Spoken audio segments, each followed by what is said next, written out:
March 1957. Wickenburg, Arizona, 60 miles northwest of Phoenix on U.S. Route 60, where the high desert scrub thins out toward the Hassayampa River bottom and the main street runs 4 blocks and stops. A woman is placing her wedding ring in the front display case of a shop that was already dying before she decided to save it.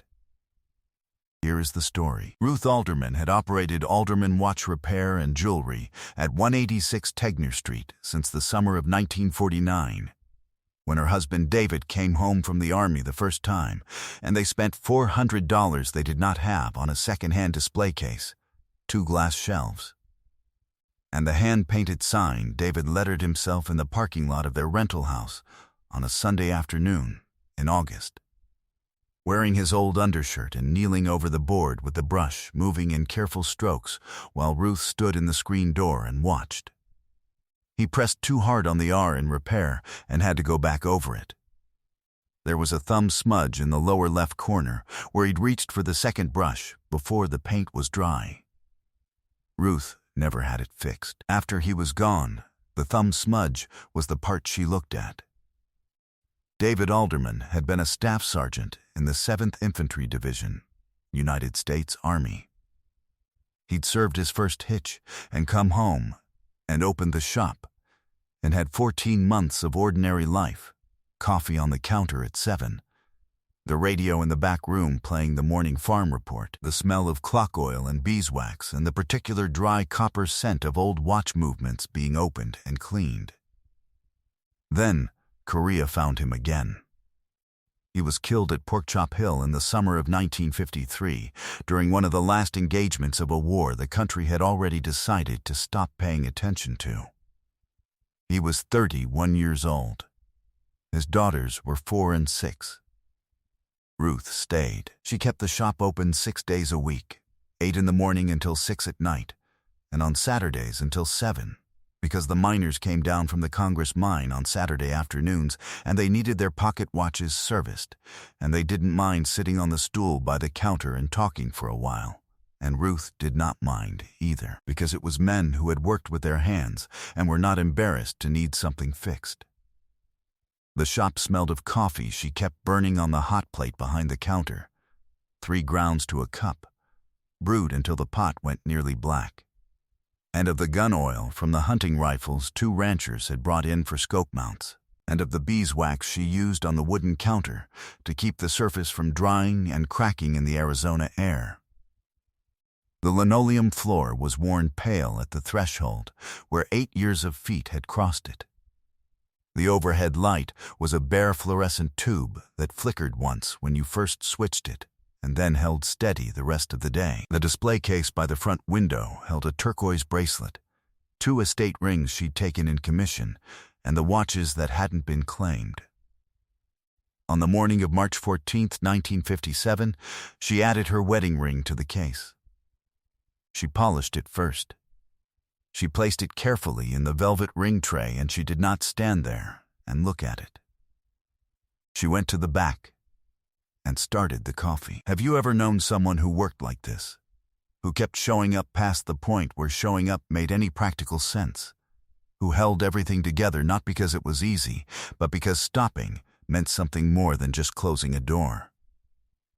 Some of you know exactly what it costs to keep a light on when there is no particular reason to think anyone is coming. The ring was a plain gold band, slightly worn on the outside arc where it had knocked against the glass counter 10,000 times over 8 years of work. It was a half size too large because David had guessed wrong at the jeweler's, and they had laughed about it in the car on the way home, and Ruth had worn it anyway for every one of the 4 years and 14 months that followed, turning it slightly inward when she worked so the worn side rested against her palm.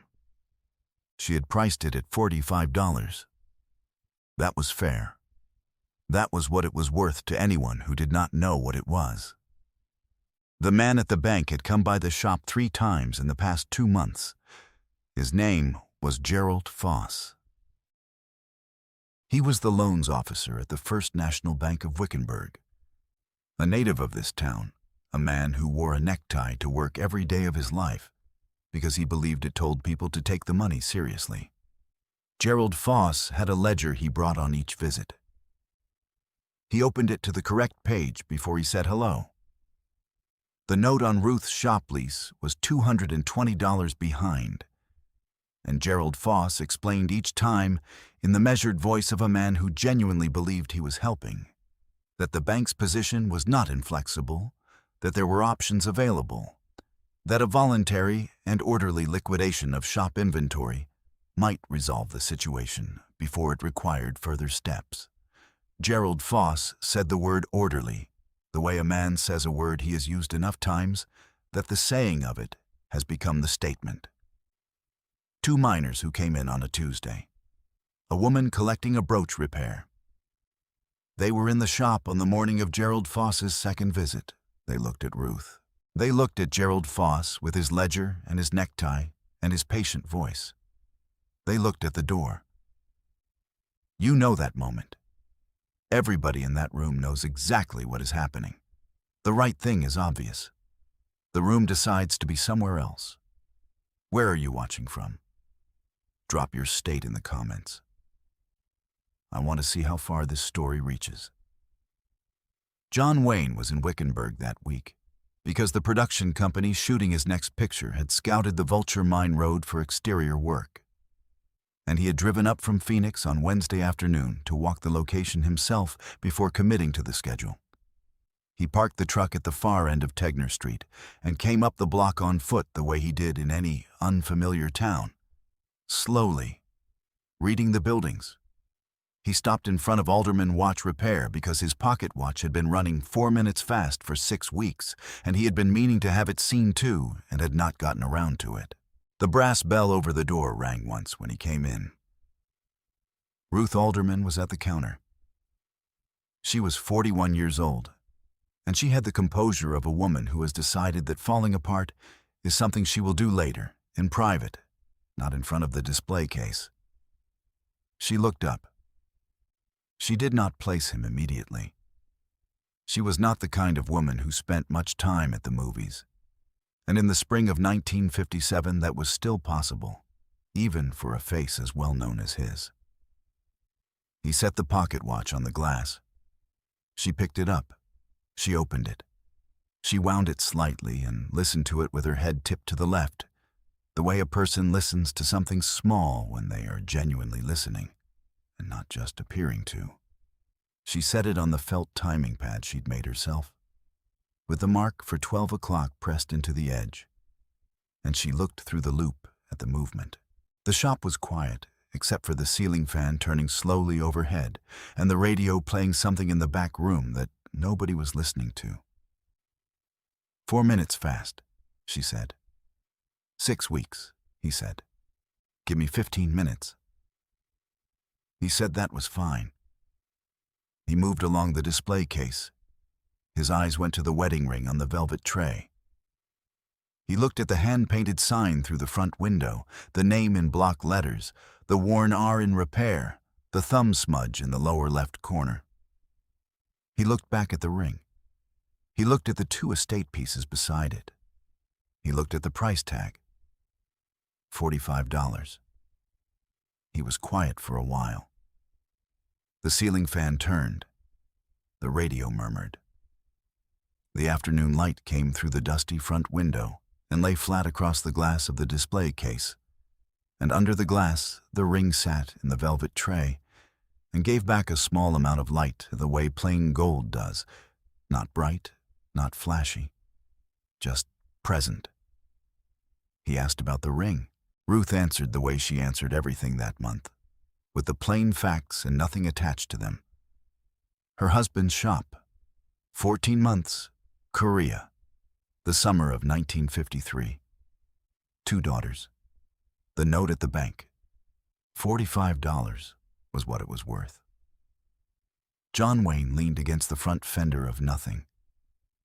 He stood still at the glass counter, and he did not say anything for a long moment. He looked at the watch he had set back on the felt pad, running correctly. He looked at the ring. He looked at the price tag.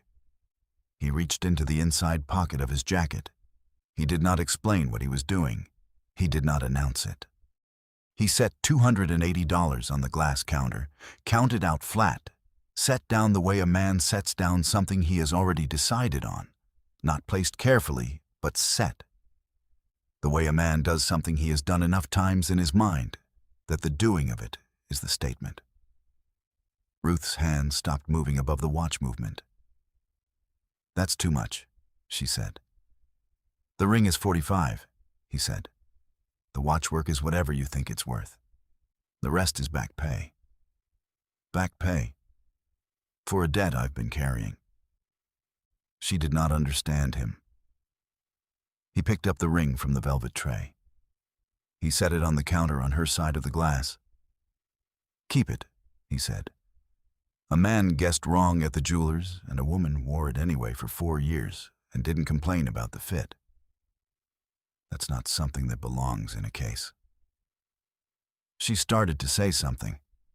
He said, "I have a problem you can help me with.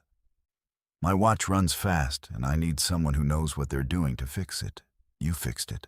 That's the problem you solved.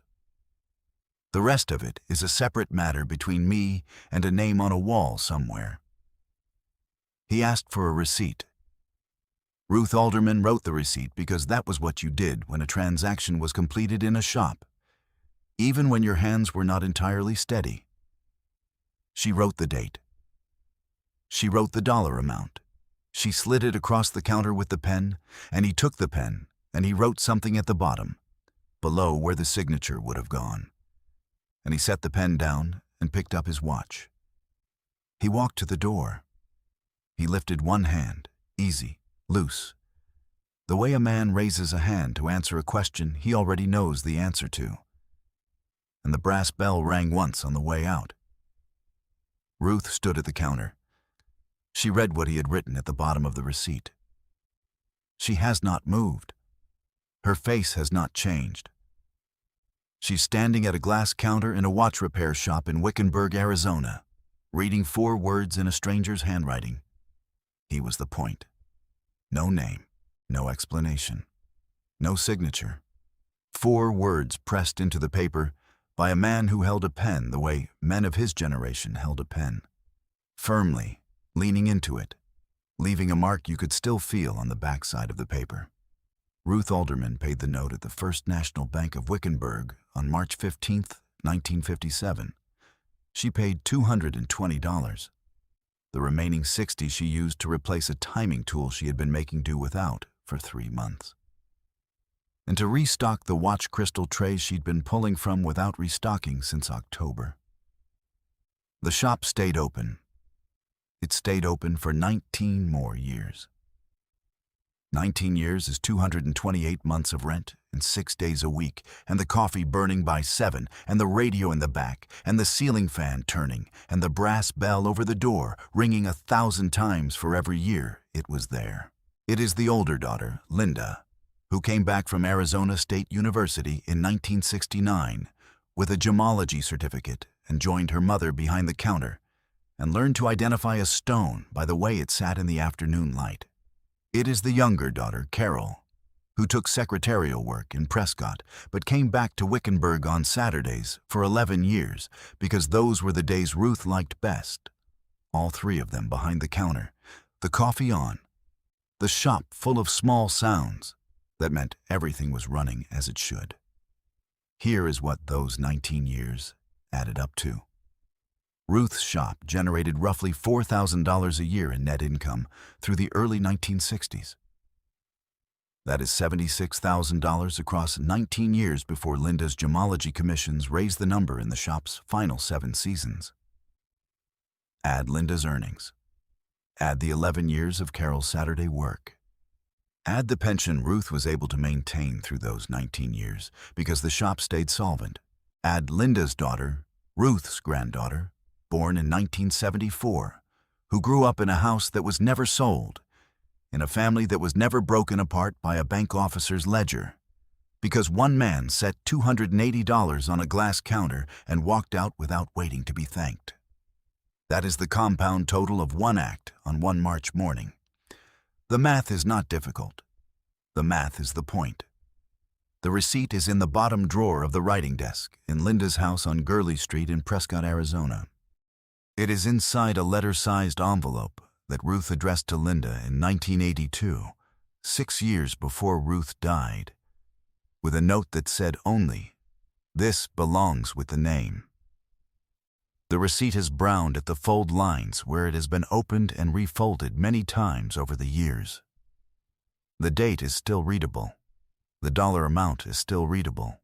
In the lower section, below the transaction line, the 4 words are still pressed into the paper in a firm, deliberate hand, the impression visible on the reverse side, the ink unchanged. The wedding ring is on Linda's right hand. It has been there since her mother died in 1988. It is slightly loose. It was always slightly loose. It was always a half size too large, and Linda has never had it resized. In the front window of the house on Gurley Street, on clear afternoons, the light comes through the glass and moves across the desk the way light moves across a counter it has crossed 1,000 times before. The ring is still there. The words are still there. They don't go anywhere. If you ever find yourself on US Route 60 coming northwest out of Phoenix, Wickenburg is 60 miles out. The main street still runs 4 blocks. Some things change, and some things stay. The story is one of the things that stayed. If you know someone who kept something alive past the point where keeping it made any sense, a shop, a name, a marriage, a piece of ground, because stopping meant something more than just stopping. This story is theirs too. John Wayne never told anyone what he wrote on that receipt, not in any interview that was recorded, not in any letter that any archive has turned up in the 60s some years since, not in any conversation that anyone present that day chose to repeat while he was living. The only people who knew what the 4 words meant were Ruth Alderman and her daughters.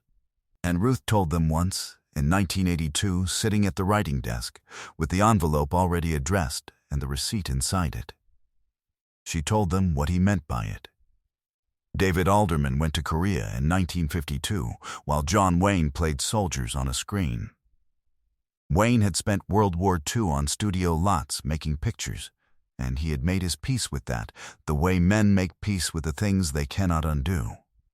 Not gracefully, not completely, and never in public.